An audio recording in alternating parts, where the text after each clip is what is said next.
Corona પછી દુનિયામાં એક નવો વાયરસ આવ્યો છે। આ વાયરસનું નામ S5N5 છે, જે બ્લડ ફ્લૂનો એક નવો વેરિયન્ટ છે। રાજ્યના સ્વાસ્થ્ય વિભાગે આ અંગે માહિતી આપી છે અને જણાવ્યું છે કે અમેરિકાના વોશિંગ્ટનમાં આ વાયરસના કારણે એક વૃદ્ધનું મૃત્યુ થયું છે। જોકે બ્લડ ફ્લૂ વાયરસના ઘણા સ્ટ્રેન સમય પર સમગ્ર વિશ્વમાં જોવા મળ્યા છે, પરંતુ મોટો સવાલ એ છે કે શું S5N5 વાયરસ કોરોના વાયરસ કરતાં પણ વધુ ઘાતક છે? ચાલો આ લેખમાં વિગતવાર જાણીએ।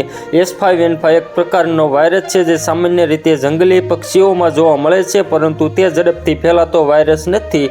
જો કોઈ વ્યક્તિ સંક્રમિત પક્ષીની નજીક જાય તો તે સંક્રમિત થઈ શકે છે, તેથી સાવચેતી રાખવી જરૂરી છે। જોકે રાહતની વાત એ છે કે સ્વાસ્થ્ય વિભાગે જણાવ્યું છે કે હજુ પણ સામાન્ય જનતામાં બ્લડ ફ્લૂનું જોખમ બહુ ઓછું છે।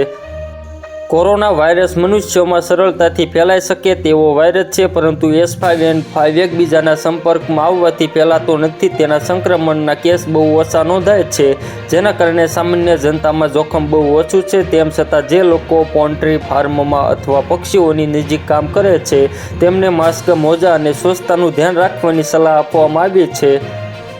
અધિકારીઓના જણાવ્યા મુજબ આ વાયરસ મુખ્યત્વે પક્ષીઓમાં જોવા મળ્યો હતો। મનુષ્યોમાં તે પહેલીવાર જોવા મળ્યો છે। નિષ્ણાતો હાલમાં S5N5 પર નજીકથી નજર રાખી રહ્યા છે, પરંતુ તેમણે સાવચેતી રાખવાનું કહ્યું છે। ડિસ્ક્લેમર: આ સમાચાર સામાન્ય માહિતી તરીકે લખવામાં આવ્યા છે। વધુ માહિતી માટે નિષ્ણાતની સલાહ લો અથવા ચિકિત્સકનો સંપર્ક કરો। RTV ગુજરાતી કોઈ દાવો કરતું નથી। તો મિત્રો, હાલ માટે એટલું જ। ફ્રી મળીએ નવી અપડેટ અને નવા સમાચાર સાથે। તે પહેલાં ખાસ કરીને વિડીયોને એક લાઇક અને RTV ગુજરાતી ન્યૂઝ યુટ્યુબ ચેનલને ખાસ કરીને સબસ્ક્રાઇબ કરવાનું ભૂલતા નહીં મિત્રો।